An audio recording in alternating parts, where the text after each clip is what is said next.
I'd like to talk about that first reading from the book of Sirach. Now, Sirach is one of the books of the Old Testament that was written very late in the history of Israel, probably around 300, 250 BC. And it shows an influence of Greek philosophy. In fact, what Sirach is trying to do, he had been hearing all the Greek philosophy and all the Greek myths, and he wanted to show that the Jewish stories, Jewish values, were just as good as the Greek ones. So that's why he goes into everyday events and shows how living a good Jewish life was something very valuable. Today he talks about friendship. Now, friendship in the Greek world was very important. Sirach says we have to be good friends, really true friends. And he advises you to be a little bit careful, because some friends are friends when everything's going well. When you're on the way up the ladder of success, everybody wants to be your friend. But when it all falls apart, who is your true friend? Who sticks by you?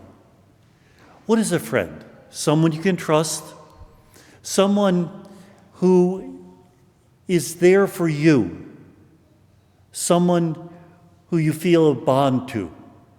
And in fact, a lot of times we liken other people what we want to see in ourselves.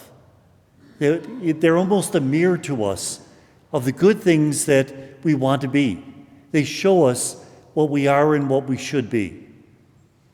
So the idea of having good friends is essential, and we have to work at that. We just can't assume that, we were friends 20 years ago and it's still working. We have to put time into it.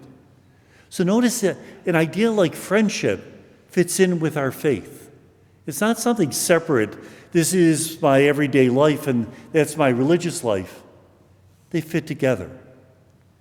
Now, a bad friend would be somebody who only thought of himself, herself, somebody who is abusive, overly narcissistic, only thought of themselves.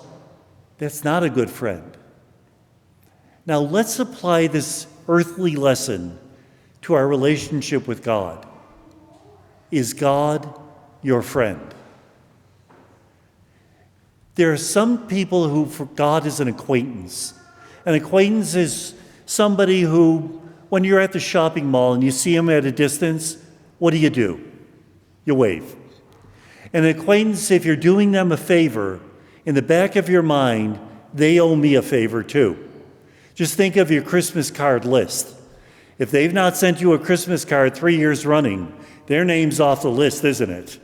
So that's an acquaintance. And an acquaintance, if they're talking on and on and on and on, you find yourself subtly trying to look at your watch because it seems like it's never going to end. For some people, God is an acquaintance. After 5 minutes of Eucharistic adoration, they're looking at their watch. They thought it was 2 hours, and it's only been 5 minutes. And if they give God a favor by showing up for Mass, he owes them lottery numbers next week. Some people even try to bribe God, right? They bribe him. If I win, I'll give a third to the church. Other people, God is a friend. A friend is a person who, when you see at the other end of the mall, you don't wave, you go over. And when you do a favor for a friend, you don't ask anything in return because the joy was in doing the favor. And when you spend time with a friend, doesn't time fly? You lose track. And then if we're good at this, for some people, God becomes their love. A love is a person who, when you wake up in the morning, you're thinking of that person. And when you go to bed, you're still thinking of that person.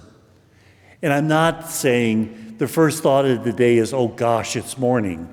Something a little more positive than that, right? Thank you, God, for another day. You see, a flower in the field, and you say, wouldn't it be nice to bring that flower to my love? Everything you see, everything you taste reminds you of the goodness of your beloved. And when you're spending time with someone you really love, there is no time. You almost enter eternity. So first question, I guess, is God an acquaintance, a friend, or our love? And how do we get from one to the other? Time, effort, treating God not as if he's a divine dispenser of favors, but as if he's real, spending time with him. And then how do you fall in love with God? Well, how do you fall in love? There's no formulas for it. You have to be ready to fall. Fall not into sin, but fall into his arms. To give up trying to control our life and say he's the center. And I want it to be that way because I know without him, I'm not going to make it.